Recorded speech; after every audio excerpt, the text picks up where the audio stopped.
Hello, everybody. I'm going to start with a question. How many of you know the person sitting next to you from before today? Interesting. So, do you remember the first conversation you ever had with that person? You know, conversations are links, okay? Let's imagine every conversation to be a tiny metal link. And every time you talk to a stranger, a metal link is formed. And every conversation that you have after that moment, the link gets stronger and stronger. And every day, each one of us meets so many strangers. The grocery guy, the cab guy, maybe the receptionist at a new office you went to. And with every conversation, we build new links. Until finally at the end, we've created a kind of massive World Wide Web of conversation. World Wide Web. It's a catchy word. I think I've heard that somewhere. That's it, right? A conversation. It's a fascinating thing. A conversation is an adventure. A conversation gives you a whole new perspective. A conversation opens a door. Conversations can make war, and conversations can make peace. And conversations define who we are as a human race. And think about this. Every single person in your life was once a stranger to you. And you knew nothing about them until you had that first conversation. So I'm here today to tell you to talk to strangers and to have a conversation. And I'm here to tell you how. 7 ways that you can make a conversation with almost anyone. I'm a radio presenter and I love talking to people. I do. I love it. And I'm so glad that I do it for a living. Here's what my day is like, right? Every single morning I go into an empty room and I put on a mic and I have a conversation with 1.6 million people that I can't see. Yeah. You know what the hardest part is though? It's time. In a 4-hour show, I get 20 minutes. That's all the talk there is. And in 20 minutes, I have to convince you that I am your best friend. How do I do that? How do I establish a connection? I have 20 minutes to inform you, to excite you, to engage with you. But most importantly, 20 out of the 20 times that I switch on that mic, I have to leave a smile on your face. Except I can't see you, I know nothing about you, and I have no way of gauging your reactions. How do you do it? How do you talk to a stranger? Well, my 9 years in radio have taught me these simple little tricks. Strangers, they are everywhere. And we've always been told, don't talk to strangers. But I beg to differ. Every stranger comes with an opportunity to learn something new, an opportunity to have an experience you've never had, or hear a story that you've never heard before. And you've had that moment, right? You're in the room with someone you don't know, and you look across the room, you see a stranger, and you think, I want to talk to this person. And you can almost hear the first word, but it just won't come out. It kind of gets stuck about here. It kind of goes up and down, and you don't know. You know what? Here's my advice. Just say it. What's the worst that can happen? They won't talk to you? Well, they're not talking to you now. The first word, floodgates. I truly believe that the first word acts as a floodgate. You know, once you said the first word, everything else just flows. So keep it simple. A hi, a hey, a hello. And do what every good bowler does. Just gather the enthusiasm, the positivity, the energy, put on a big smile and say, hi. I know, there's going to be that strange moment right now. Turn to someone sitting next to you, stick your hand out and say hello. Go on. I love the awkward laugh. Why is she making us do this? The first word, floodgates. You know, here's a challenge we face every day. Time. We have 90 seconds on radio and we have to make that conversation with a stranger memorable. So how do you do it? What's the biggest challenge? Honestly, if we get stuck in the rut of, hi, hey, how are you?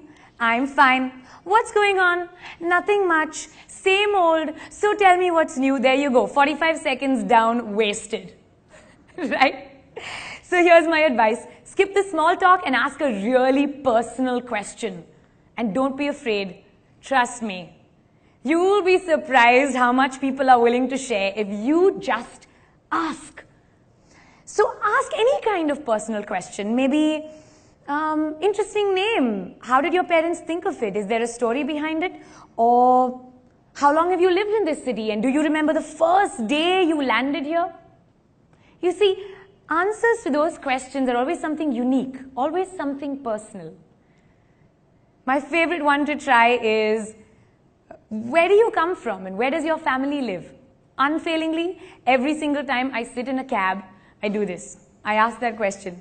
Where do you come from and where does your family live? Let me tell you a little story.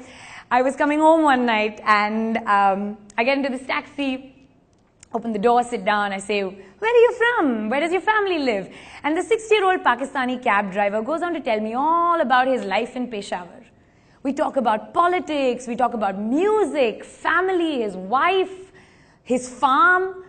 And 20 minutes later, he is convinced that I am the perfect bride for his 26-year-old college-educated son from Peshawar. And as I'm getting out of the taxi, he's taking out a passport-sized photograph with this look of enthusiasm. I have to say it was a very difficult goodbye. But the moral of the story really is, what starts with a hello can end with a marriage proposal. And that is a warning. Step 3. Find the me toos. Have you ever met someone who starts a conversation like they're starting a debate? I'm from Delhi. I hate Delhi. Yeah, nothing kills a conversation like a negative. When you meet someone for the first time, make an effort to find the one thing that you and that other person might have in common. When you start at that point and then move outward from there, you will find that all of a sudden the conversation becomes a lot easier. And that's because the both of you are suddenly on the same side of something. And that's a really powerful feeling. Now, what could you possibly have in common with a stranger, you ask? It could be anything, right? You're both in the same place at the same time. Maybe you're from the same country. Maybe you both like the winter, or you're longing for it to rain. I don't know, you'll find something. When you find a me too, you automatically have a kind of buy-in from the other person. Trust me, that's helpful. Pay a unique compliment. I read somewhere that people will forget what you do and they'll forget what you say, but they will never forget how you made them feel.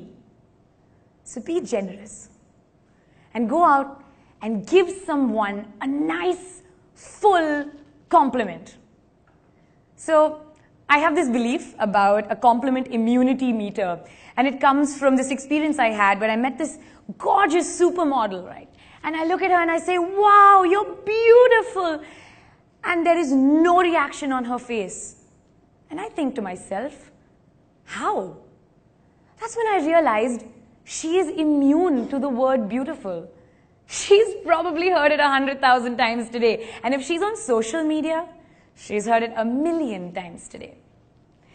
There are some words that each of us have developed an immunity to. It could be nice, it could be awesome, it could be cool. Stay away from these. Try and construct a compliment that's unique and genuine, and you don't have to lie. Really. When you look at someone and say, I love how when you smile, it's like your nose smiles and then your eyes smile and your ears smile, even your forehead smiles, and suddenly the whole person is just smiling. You see, I hope that's a compliment you're not going to forget for a while. Pay a unique and genuine compliment. Ask for an opinion. All of us have opinions, trust me, and we all want them to be heard, and everybody wants validation. So go on and ask for an opinion, and that's when you open up a two-way street. That's when the real communication begins, and you will be surprised how much you can pick up about a person just by asking their opinion on something pretty generic. Here's a mistake that some people make. They ask your opinion about something really difficult. It feels almost intimidating. If I'm in a room full of very well-informed people and someone was to come up to me and say, so what do you think about the way the oil prices have affected the real estate market in Dubai?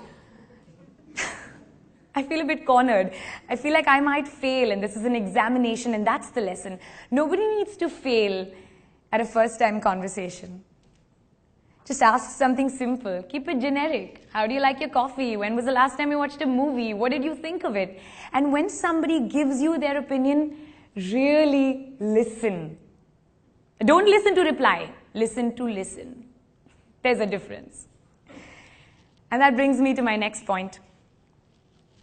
Be present. I know you've been through this. I know I have. You're pouring your heart out to someone, and they're like this. Yeah, go on, keep talking. I can multitask. What's with the Wi-Fi?